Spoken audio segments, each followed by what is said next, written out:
Set ए कब subset कहलाएगा set B का? जब सेट ए का हर एलिमेंट सेट बी में मौजूद हो, तो हम कहेंगे कि सेट ए जो होगा वो सबसेट कहलाएगा सेट बी का। ये एग्जांपल से हमें बात समझ में आ गई। अब हम आते हैं types of subset. There are two types of subset, proper subset, improper subset. Proper subset क्या होता है? Set A is said to be proper subset of set B if every element of set A is also element of B। यानी set A के जो तमाम elements होंगे वो set B में मौजूद होंगे, लेकिन सेट B के एलिमेंट्स सेट A के एलिमेंट से ज्यादा है, तब वो प्रॉपर सबसेट कहलाएगा सेट B का सेट A। इसी तरह इम्प्रॉपर सबसेट में क्या होता है? Set A is said to be improper subset of B if every element of A is also element of B। Set A के तमाम एलिमेंट्स सेट B में मौजूद होंगे, लेकिन दोनों सेट्स की जो तादाद होगी, एलिमेंट्स की तादाद होगी, वो दोनों की सेट्स की बराबर होगी। और इट इज डिनोटेड बाय, इसको इस सिंबल से हम डिनोट करते हैं, it is denoted by this symbol. तो ये सबसेट की टाइप्स है, subset, proper subset, improper subset. अब हम एक्सरसाइज वर्क करेंगे, एक्सरसाइज 1.2। जैसा कि सबसेट और सबसेट की टाइप्स के बाद समझने के बाद आज हम एक्सरसाइज 1.2 के क्वेश्चंस हम सॉल्व करेंगे। क्वेश्चन नंबर 1 है, ये तमाम सेट्स हमारे पास गिवन है, सेट ए एक्स के एलिमेंट्स, सेट बी के एलिमेंट्स, सी के, डी के, ई के एलिमेंट्स। तो हमने नीचे इस कह रहे हैं statement state whether each of the following statement is true और फॉल्स। हमने स्टेटमेंट को ट्रू और फॉल्स समझ के करना है। पहली स्टेटमेंट, फर्स्ट स्टेटमेंट है students, B is a proper subset of A। अब इसमें इन सेट्स में जो सेट गिवन है, इनमें हमने देखना है कि वाकई क्या B प्रॉपर सबसेट है। प्रॉपर सबसेट की डेफिनेशन क्या होती है कि सेट B के तमाम एलिमेंट सेट A में मौजूद होने चाहिए। 1 3 5 तीनों एलिमेंट सेट A में मौजूद है। तो ये स्टूडेंट्स ये स्टेटमेंट ट्रू हो, क्योंकि वाकई B जो है वो प्रॉपर सबसेट कहलाएगा सेट A का। B के तमाम एलिमेंट सेट A में मौजूद। नंबर 2 स्टेटमेंट है, C is an improper subset of A। C improper subset में क्या होता है कि सेट C के तमाम एलिमेंट सेट A में मौजूद होंगे स्टूडेंट्स, लेकिन दोनों सेट्स के एलिमेंट्स की जो तादाद होगी, number of elements will be equal. तो number of elements is not equal, so C is an improper subset of A। This statement false students. Number 3 देखें, D is an improper subset of E। क्या D improper subset E का है? बिल्कुल है, क्योंकि दोनों के एलिमेंट्स सेम है, तो ये ट्रू होगा students. D and E are equal sets। Equal set student वो होते हैं जिनमें दोनों सेट्स में एलिमेंट्स जो हैं वो इक्वल हो, एक जैसे हों, तो उनको हम इक्वल सेट कहेंगे। क्या D एंड E दोनों के एलिमेंट सेम हैं? तो बिल्कुल है, तो ये स्टूडेंट्स स्टेटमेंट ट्रू हो जाएगा।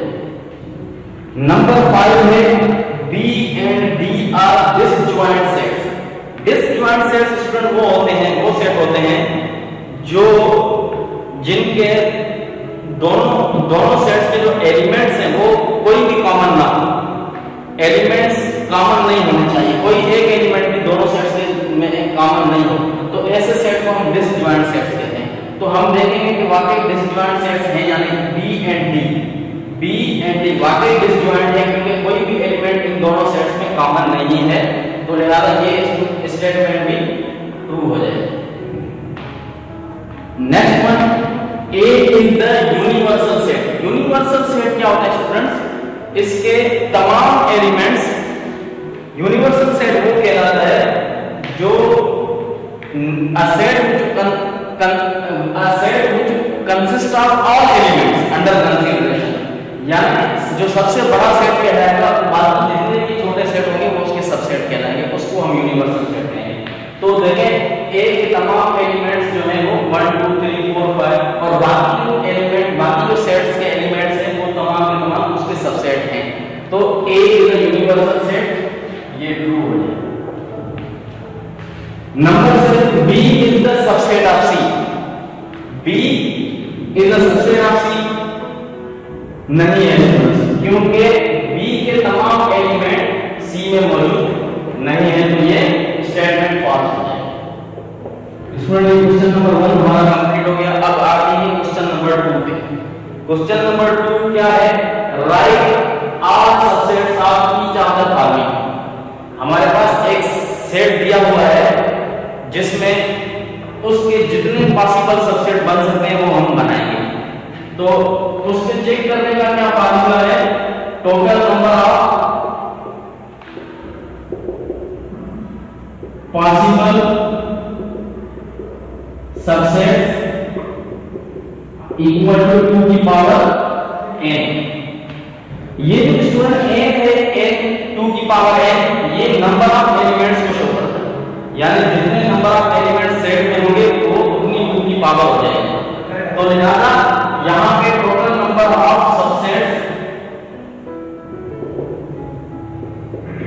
पॉसिबल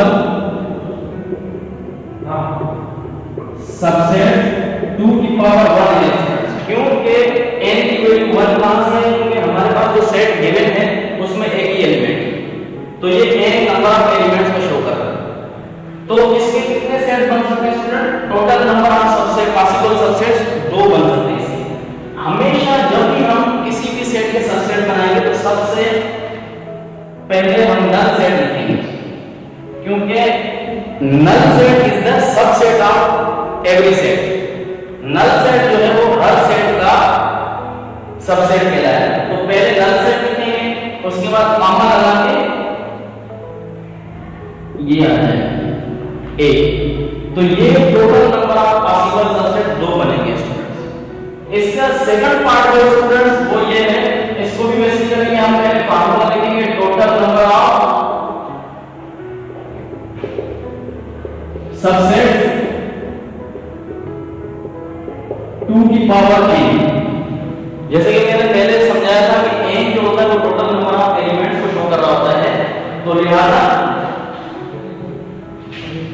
2 की कितनी पावर हो जाएगी students? Total number of subset equal to 2 की पावर 2 हो जाएगी स्टूडेंट्स, क्योंकि n की पावर 2 हो जाएगी, क्योंकि नंबर ऑफ एलिमेंट्स कितने हैं स्टूडेंट्स? 2 हैं। तो इसके टोटल नंबर ऑफ सबसेट बनेंगे 4, 2 की पावर 2 2 टू द 4 हो जाएगा। तो अब इसके सबसेट्स हम कैसे बनाएंगे? क्योंकि नल सेट जो होता है वो एक null set is subset of every set, लिहाजा ये हम पहले नल सेट लिखेंगे, उसके बाद हर एलिमेंट का अलग सेट बनाएंगे, ए बी, उसके बाद फिर A B. These are the subsets of set। Question number 2 हमारा कंप्लीट हो गया। अब आते हैं क्वेश्चन नंबर 3 पे। अब क्वेश्चन नंबर 3 क्या कह रहा है? हमारे पास 2 सेट गिवन हैं, कह रहा है इफ a इक्वल टू 1 2 3 4 और b के एलिमेंट्स 2 4 6 है, तो हमें सेट्स के दरमियान जो ऑपरेशन होता है उनको हम सॉल्व करेंगे। a union b, a intersection b। a union b का मतलब ये होता है दोनों सेट्स के एलिमेंट्स को एक कंबाइंड फॉर्म में हम लिखेंगे। इसको हम सॉल्व करेंगे। देखिए a union b equal to, पहले हम a के एलिमेंट्स लिखेंगे, यहां पे a के एलिमेंट्स है हमारे पास 1 2 3 4,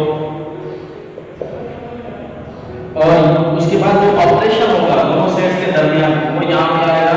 उसके बाद b के एलिमेंट्स हम लिखेंगे 2 4 6। अब दोनों सेट्स के एलिमेंट्स को लिखने के बाद अब इन दोनों सेट्स के एलिमेंट्स को कंबाइन करेंगे, यानी अगर हमारे पास एक सेट में 1 मिसाल के तौर पर गिवन है, तो अगर किसी भी सेट में कोई भी एलिमेंट अगर मौजूद है तो मिसाल के तौर पर 1 है 1, दोनों में से किसी एक सेट में मौजूद है वो लिखेंगे हम। 2 दोनों में मौजूद है तो हम एक ही मर्तबा लिखेंगे, 2 टाइम्स नहीं लिखेंगे, एक ही मर्तबा। उसके बाद 3 सेट ए में मौजूद है तो यहाँ पे लिखेंगे। उसके बाद 4 भी यहाँ पर सेट ए में मौजूद है, 4 भी एक मर्तबा लिखेंगे। 4 के बाद 5 आता है स्टूडेंट्स, काउंटिंग में 4 के बाद 5 आता है, लेकिन हम देख रहे हैं कि 5 दोनों में से किसी एक सेट में भी नहीं है, तो लिहाजा उसको हम स्किप करेंगे।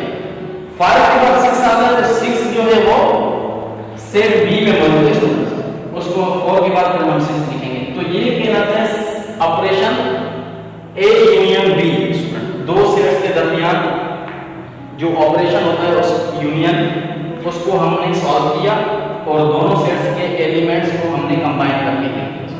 तो ये स्टूडेंट ये आंसर है। नेक्स्ट क्वेश्चन है, ये होती है जो दो सेट्स के दरमियान इंटरसेक्शन का ऑपरेशन। ये इंटरसेक्शन कहलाती है, ये सिंबल इंटरसेक्शन होती है। इंटरसेक्शन में हम ये करते हैं दोनों एलिमेंट्स, दोनों सेट्स के जो एलिमेंट्स हैं स्टूडेंट्स, जो कॉमन होंगे वो हम लिखेंगे और जो कॉमन नहीं होंगे दोनों सेट्स में उनको हम स्किप कर देंगे। अब देखें सॉल्यूशन, पहले हम इसके एलिमेंट्स लिखेंगे a intersection b equal to a के एलिमेंट्स क्या हैं स्टूडेंट 1 2 3 4 1 2 3 4। उसके बाद इंटरसेक्शन की सिंबल आएगी, b के elements 2 4 6।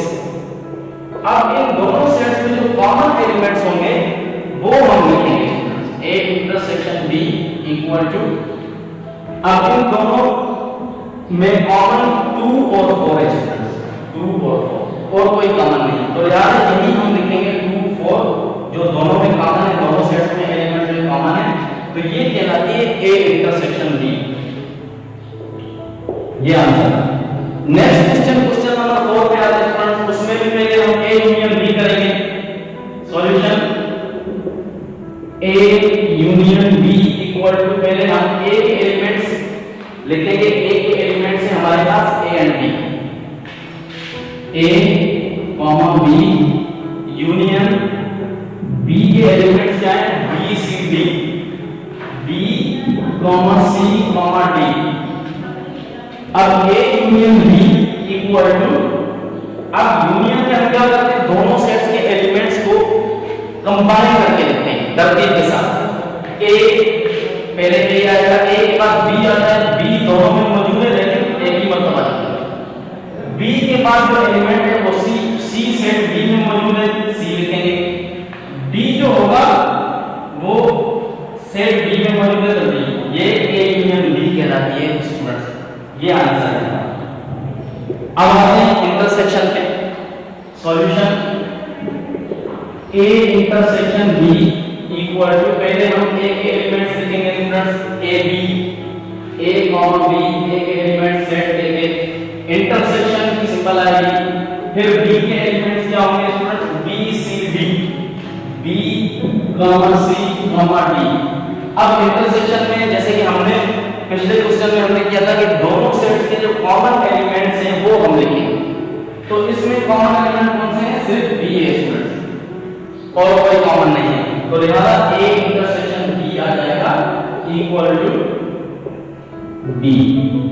It is required answer.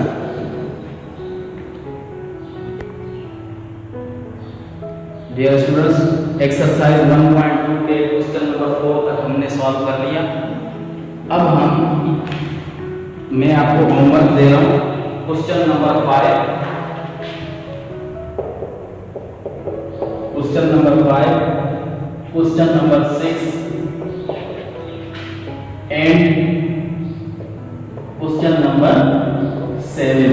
Exercise 1.2 page number 10। तो ये 3 क्वेश्चन आप घर में करेंगे ताकि आपकी प्रैक्टिस हो जाए और यूनियन एंड इंटरसेक्शन कैसे किया जाता है आपको समझ में आ जाए। तो डियर स्टूडेंट, एक्सरसाइज 1.2 का क्वेश्चन नंबर 12 थोड़ा पहले क्वेश्चन से डिफरेंट है, लिहाजा ये इसमें क्या करना होगा कि हमारे पास जो सेट गिवन है ABC वो बिल्डर नोटेशन में है स्टूडेंट्स, उसको हम कन्वर्ट करेंगे पहले टेबुलर फॉर्म। टेबुलर फॉर्म में कन्वर्ट करने के बाद उसके फिर हम प्रॉब्लम सॉल्व करेंगे। तो ये पहले मैं आपको समझा दूंगा हूं कि देखिए पहले कि हम टेबुलर फॉर्म बनाएंगे सेट ए का। सेट ए की टेबुलर फॉर्म हम बनाएंगे x such that x belongs to integer। अब देखें सेट ऑफ इंटीजर्स की बात हो रही है, ठीक, सेट ऑफ इंटीजर्स की बात हो रही है, लेकिन हमारे पास जो एलिमेंट्स दिए हुए हैं वो -4 से लेकर 3 तक का, यानी -4 और 3 के बीच में जो नंबर आएंगे सेट ऑफ इंटीजर्स के वो हम उसमें लिखेंगे। जैसे सेट ऑफ इंटीजर्स हमारे पास क्या होता है, -6 -5 -4 -3 -2 -1 0 1 2 3, ठीक है, ये स्टूडेंट्स सेट ऑफ इंटीजर्स होता है।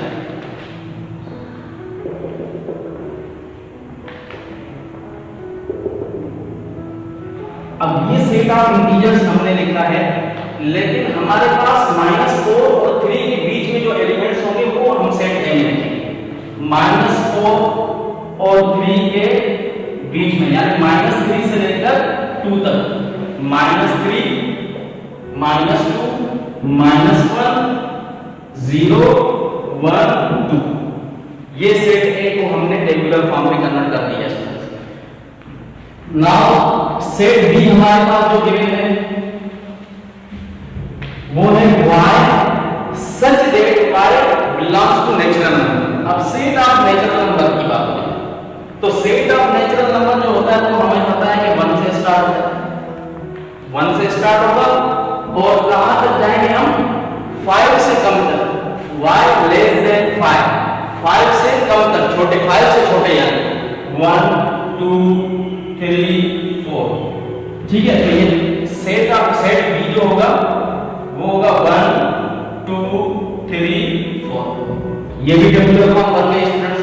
सबसे पहले हमने इन तीनों सेट्स का हमने टेबुलर फॉर्म बनाना है। अब ये ए और बी का हमने टेबुलर फॉर्म बना दिया, अब ये सी, सेट सी जो बनाएंगे, देखिए z such that z belongs to set of integers, ये z भी है ना, इंटीजर को शो कर रहा है, और comma z less than equal to 3, यानी सेट सी जो होगा वो हमारे पास 1 से स्टार्ट करेंगे और 2 और ये 3। तो स्टूडेंट्स हमने जो हमें वेक्टर रोटेशन की फॉर्म में हमें सेट गिवन थे उसको हमने टेबुलर फॉर्म में बना दिया। अब आते हैं प्रॉब्लम्स की तरफ। Now we will start problem A union B. A union B को हम सॉल्व करेंगे। ए के एलिमेंट्स हमारे पास कितने, -3, A union B equal to -3 -2 -1 0 1 2। Union B के एलिमेंट्स हमारे पास है 1 2 3 4, 1 2 3 4, ठीक है। Solution A union B equal to, अब यूनियन में स्टूडेंट्स हम क्या करते हैं, दोनों सेट्स के एलिमेंट्स को कंबाइन फॉर्म में लिखते हैं। तो सबसे पहले -3 आएगा, -2 -1 0 और ये फिर 1 2 3 4, ये होती है यूनियन स्टूडेंट्स। ये आंसर, क्योंकि हमने क्या किया है, दोनों सेट्स के एलिमेंट्स को कंबाइन फॉर्म में लिखेंगे। जो एलिमेंट किसी भी सेट में होगा एक मर्तबा, अगर दोनों सेट में नहीं है किसी एक में है तो वो भी एक मर्तबा लिखेंगे। अगर कोई ऐसा एलिमेंट जो दोनों सेट्स में मौजूद है फिर भी उसको एक मर्तबा लिखेंगे। तो ये अब आते हैं हम ए इंटरसेक्शन बी। अब इंटरसेक्शन में क्या होता है, दोनों सेट्स के वो एलिमेंट्स हम लिखते हैं स्टूडेंट्स जो दोनों में कॉमन हो। तो अब A intersection B equal to, A के एलिमेंट्स क्या लिखेंगे, -3 -2 -1 0 1 2। अब आते हैं इंटरसेक्शन बी के एलिमेंट्स क्या है, 1 2 3 4 1 2 3 4। अब दोनों सेट्स के जो कॉमन एलिमेंट्स है वो कौन कौन से, उनमें हम टिक लगाएंगे ऊपर। एक तो 1 है, ये भी 1 है, और 2 2, यानी 1 और 2 जो है वो कॉमन एलिमेंट है, बाकी सब डिफरेंट। तो लिहाजा A intersection B equal to answer में क्या लिखेंगे 1 2, इट इज रिक्वायर्ड आंसर। बाकी जो 3 और 4, इस 3 और पार्ट 4 है वो आपका होमवर्क है, ताकि आपको समझ में आ जाए। मैं उम्मीद करता हूं कि आपको सबसेट और यूनियन एंड इंटरसेक्शन आपको समझ में आ गई होगी। अगर कोई भी क्वेश्चन हो तो आप नीचे कमेंट्स में सवाल कर सकते हैं। Thank you.